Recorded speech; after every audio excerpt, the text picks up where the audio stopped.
Saya ingin sepakati dulu bahwa sebetulnya kalau kita bicara akhir zaman dengan diutusnya Rasulullah SAW, maka itulah sudah masuk dalam ruangnya akhir zaman itu. Ya, cuma kita belum katakan berakhirnya zaman, kita baru katakan akhir zaman. Ya, artinya apa? Kita berada di penghujung kehidupan dunia, ya, dan akan dekat ke akhir kehidupannya, artinya selesai di dunia ini, karena dengan risalah selesai, maka tinggal umat menjalani sampai batas yang Allah tentukan. Ya, batas waktu yang telah Allah tetapkan. Kalau menunjuk kepada waktu spesifiknya, detiknya, menitnya, sampai jamnya, disebut dengan sa'ah namanya, as-sa'ah. Ya. Nanti di periode ini ada kejadian-kejadian, ya, di mana segala hal bisa muncul, ya, bisa terjadi banyak hal nanti kita sebutkan, baik itu nanti huru-hara, baik itu banyak musibah, baik itu nanti selesai kehidupan, wafat, bangkit, sesuatu terjadi. Sesuatu yang banyak terjadi, bangkit dan sebagainya disebut dengan qiyamah namanya. Ya, asalnya qiyam, sifatnya ditambah ta disebut dengan qiyamah. Karena itu nanti peristiwanya disebut dengan yaumul qiyamah. Yaumul qiyamah. Ya. Nanti ada surah Al-Qiyamah, surah ke-75, gitu kan? La uqsimu biyaumil qiyamah. Ini peristiwanya. Tapi kalau kita ingin menunjuk kepada waktunya spesifik, ya, berakhir nih waktunya, selesai, sehingga terjadi kiamat yang dimaksudkan. Kita serap ke dalam bahasa Indonesia menjadi kiamat. Ya, berakhir waktunya disebut dengan sa'ah. Sa'ah menunjuk kepada, kalau sekarang dalam bahasa Arab standar sekarang sa'ah disebut jam. Ya, jam ada detiknya, kan sa'alan. Jam berapa sekarang? Ya, sampai ke detiknya, sampai ke menitnya dan seterusnya, itu menunjuk kepada waktu ini disebut dengan sa'ah. Ya, karena itu teman-teman sekalian, ketika Allah menegaskan kapan terjadi tepatnya terjadi kiamat ini, menunjuk pada waktunya, itu hanya milik Allah Subhanahu wa taala, prerogatifnya. Ya, karena itu di Quran surah ke-31 Luqman, di ayat ke-34, ayat terakhir, hal pertama dari 5 hal yang menjadi hak prerogatif Allah, kalimatnya langsung menggunakan kata sa'ah. Innallaha 'indahu 'ilmus sa'ah. Ini kalimatnya menggunakan apa? Sa'ah. Ya, di hadis Muslim nomor hadis yang ke-8 disebut dengan hadis Jibril, ya, alaihissalam, ketika beliau bertanya mengonfirmasi kepada Rasulullah, ya, Sayyidina Muhammad SAW bertanya tentang kapan tepatnya terjadi kiamat. Maka kalimat terakhirnya ketika bertanya tentang iman, Islam, ihsan, mata sa'ah. Mata sa'ah, kapan tepatnya terjadi kiamat? Nabi menjawab, mal mas'ulu anha bi'alama minas sa'il. Kenapa penting saya sebutkan ini? Nah, ada langsung firman Allah dalam Al-Quran, pembukaan satu surah, di surah ke-54 Al-Qamar. Ya, Al-Qamar. Dalam pandangan Allah, Allah menyebutkan bahwa ketika Rasulullah diutus sebagai Rasul di akhir zaman, artinya zaman ini terakhir dalam kehidupan, nggak ada nanti umat yang baru lagi, nggak ada Rasul diutus lagi dan sebagainya. Itu sudah Allah mendeklarasikan satu pembuka kalimat dalam firman yang sangat singkat tapi tajam sekali. Iqtarabatis sa'ah. Iqtarabatis sa'atu wansyaqqal qamar. Quran surah ke-54 ayat yang pertama. Jadi Allah sudah menyampaikan sejak Nabi SAW diutus kurang lebih 15 abad yang lalu, kan? Allah menyampaikan iqtarabatis sa'ah. Ya, masa itu sudah dekat. Ya, jadi sejak diutusnya Nabi, Allah sudah mendeklarasikan, sudah menyampaikan, ya, menginformasikan pada seluruh hambanya bahwa ini kejadian ini sudah dekat. Ya, dengan diutusnya Rasulullah, bahwa zamannya akan berakhir. Cuma dekatnya dalam konteks firman Allah dengan pandangan kita tentu sangat berbeda. Ya, karena dimensinya tidak serupa, sifat-sifatnya jauh berbeda, kan? Maka demikian pula memahami firman Allah tidak menggunakan pendekatan akal manusia. Jangan kita katakan dekat dengan ukuran kita, tidak. Lihat ukuran Allah. Ya, di mana ukuran Allah? Lihat surah Al-Ma'arij misalnya, ayat yang ke-6. Innahum yarawnahu ba'ida wa narahu qariba. Ya, mereka melihatnya masih panjang, kami melihatnya dekat. Kenapa? Karena ukuran waktu di sisi Allah, ya, itu sudah nggak pakai ukuran standar manusia lagi. Beda dimensinya. Ya, kita keluar dari wilayah kita, saya di Indonesia dengan Malaysia sudah beda 1 jam. Ya, kita bisa ke Amerika, ke Kanada, itu sudah beda terbalik. Bisa di sini siang, sana malam. Ya. Baik, jadi apalagi kita ukur dengan konteks kehidupan akhirat.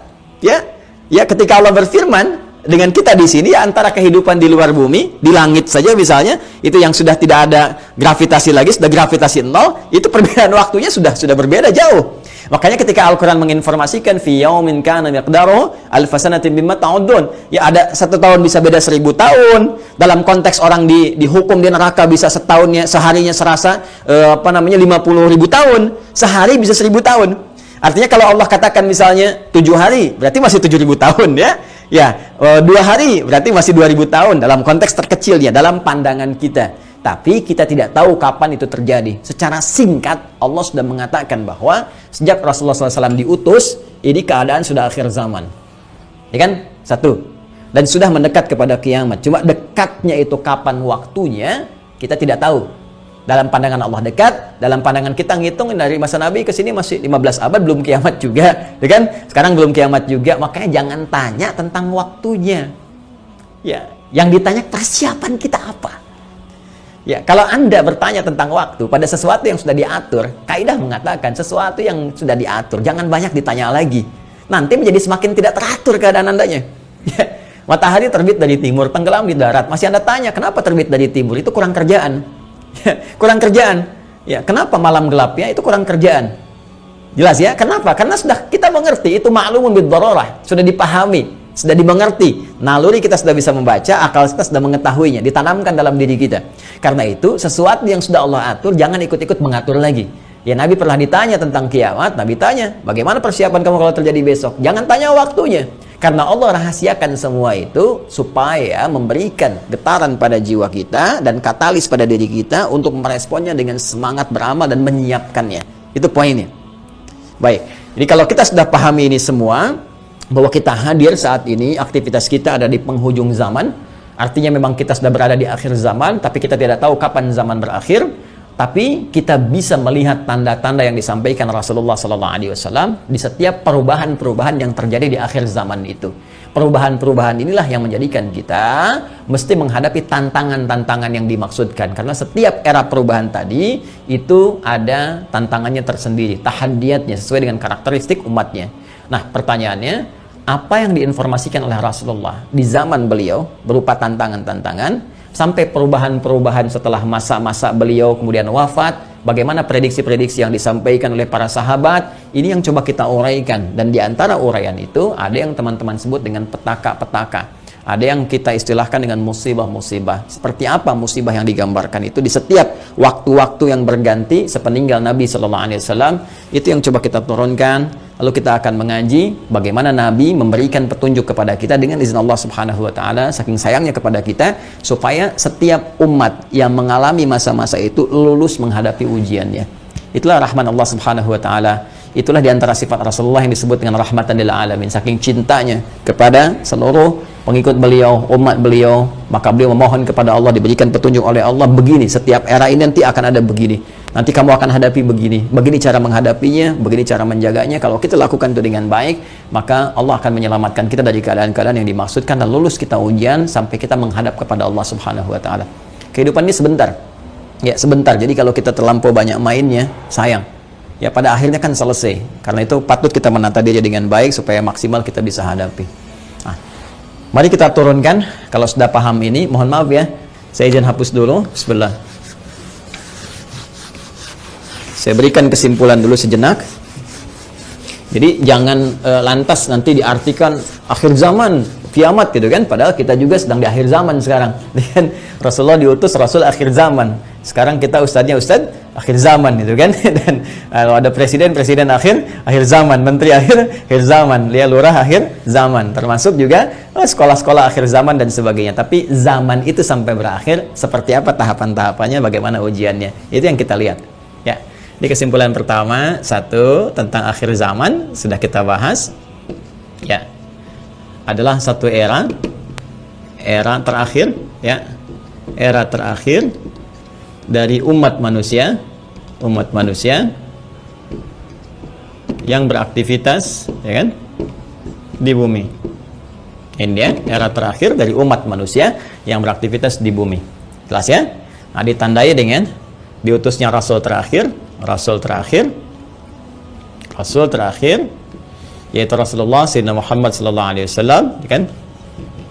Sallallahu alaihi wasallam.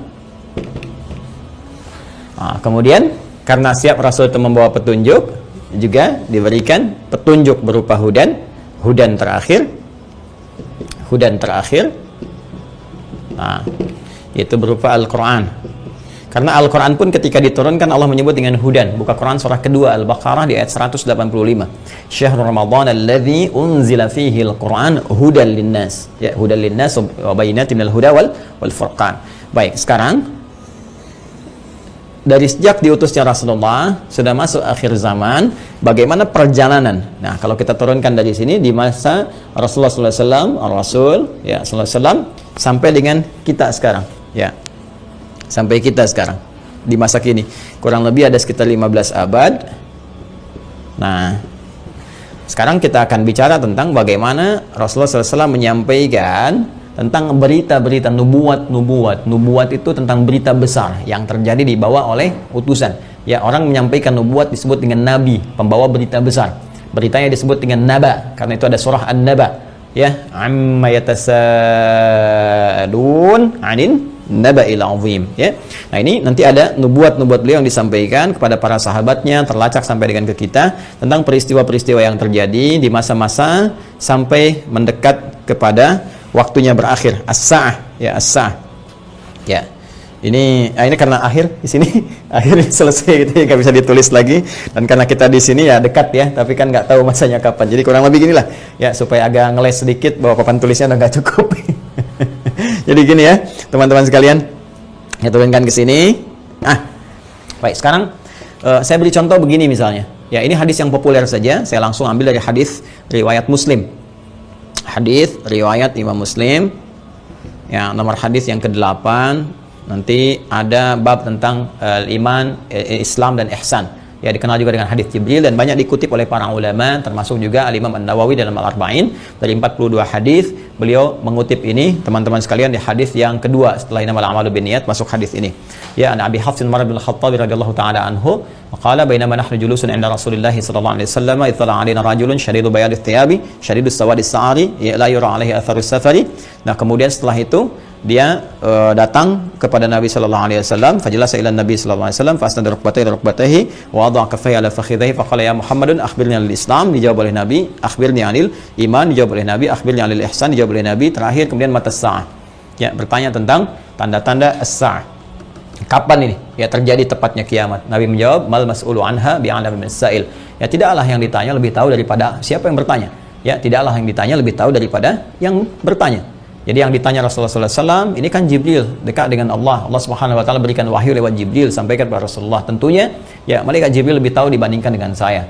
Ya, ini juga pertanda ada dua hal. Pertama, pertanda ujian yang disampaikan malaikat kepada Nabi Muhammad supaya tidak mengarang sesuatu di luar apa yang Allah wahyukan kepadanya. Dan ini membenarkan risalah Nabi Muhammad SAW. Yang kedua juga salah satu pertanda bagaimana ta'zimnya, ya, kagumnya malaikat Jibril kepada Nabi Muhammad karena merasa Rasulullah lebih dekat dengan Allah Subhanahu Wa Taala. Bagaimana dipuji dalam Al-Quran, wa innaka la'ala khuluqin azim, dijamin surga sebelum wafatnya, inna a'tainakal kautsar. Ya, tentu ada pertanyaan dari malaikat, nih hamba luar biasa disayang Allah, dan hamba manusia yang sudah pada tingkat tersayang dari Allah itu melebihi malaikat.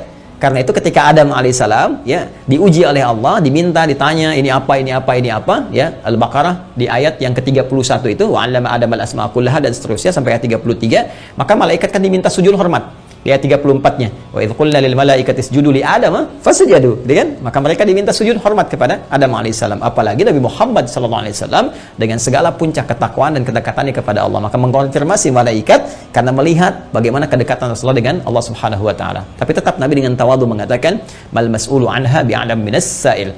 Ya, kemudian bertanya an amaratiha, maka akhbirni, ya, an amaratiha, maka sampaikan kepadaku. Ya, informasikan maksudnya kepada malaikat Jibril ini supaya didengar oleh sahabat-sahabat yang lain dan disampaikan kemudian kepada generasi setelahnya sampai dengan ke kita. Ya, apa tanda-tandanya? Nah, ini tanda-tanda umum teman-teman sekalian yang mencakup kehidupan secara umum, baik itu dialami oleh ahli Quran ataupun bukan ahli Al-Quran. Jadi ada masa-masa kehidupan dari sejak zaman Rasulullah nanti terus yang akan mendekat kepada as-sa'ah, berakhirnya kehidupan. Apa diantaranya? Ini banyak hadisnya ya. Ini saya baru ambil salah satu, gitu kan? Salah satu. Maka dikatakan misalnya antali dalam turabbataha. Bagaimana seorang pembantu melahirkan tuannya. Ya, di sini para ulama ada yang memahami sesuatu dunia menjadi terbalik. Ya, suatu dunia menjadi terbalik. Kalau kita lihat tekstual kan nggak mungkin, pembantu kok lahiran tuan, kan?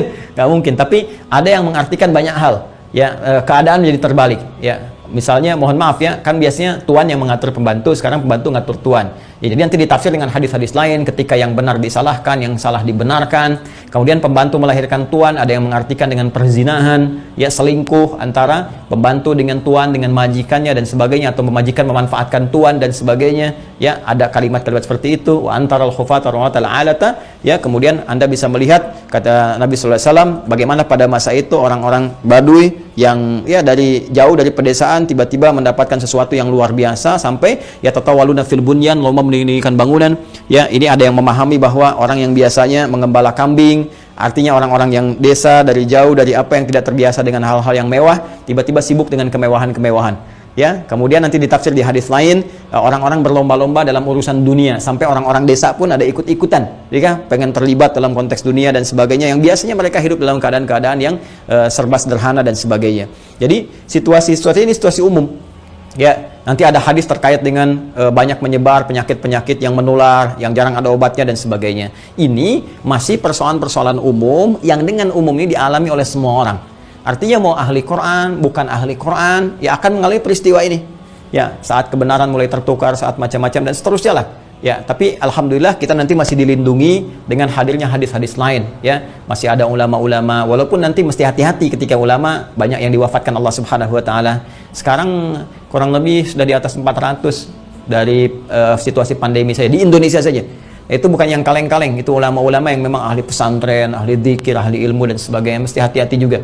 Ya, alhamdulillah kita masih ada orang-orang yang istighfar, bangun di malam hari, orang-orang yang mendekat kepada Allah, orang-orang yang taubat, masih kita dilindungi oleh Allah. Ya, jadi keadaan-keadaan ini, tapi petunjuk-petunjuk ke arah ini sudah mulai terasa. Artinya Nabi menyampaikan setelah kehidupan beliau akan dialami masa-masa ini.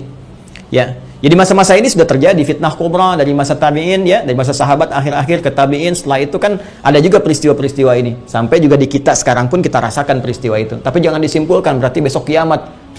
Jumat lagi gitu ya. Jangan-jangan ngambil kesimpulan gitu juga. Ada variabel-variabel lain yang harus kita pahami, tapi kita mesti waspada. Ini berupa fitnah. Ini yang saya maksudkan. Ini ujiannya. Ujiannya. Ingat nanti ya, ada fitnah, ada musibah, ada bala, ada ibtala, itu beda-beda. Ya, itu beda-beda. Nah, ingin saya katakan bahwa ini ujian kita di sini. Ini ujian kita. Karena ini ujian kita mesti lulus, teman-teman sekalian. Nah, sekarang jangan langsung kita pahami ini kiamat besok ini. Tidak. Nabi ingin mengatakan di masa depan ada tantangan-tantangan tuh akan begini. Dan ini kalau tantangan-tantangan ini nggak bisa dihadapi, sudah ini akan menjadi variabel yang mempercepat terjadinya kiamat. Artinya cepat menuju ke arah ini. Ya. Kalau orang udah nggak bisa dikendalikan, nggak ada orang jujur semua, orang semua berperilaku maksiat, orang semua berperilaku fahsya, mungkar dan sebagainya, ini mempercepat. Tapi kalau kita bisa lulus ujian-ujian ini, minimal rahmat Allah kita dapatkan.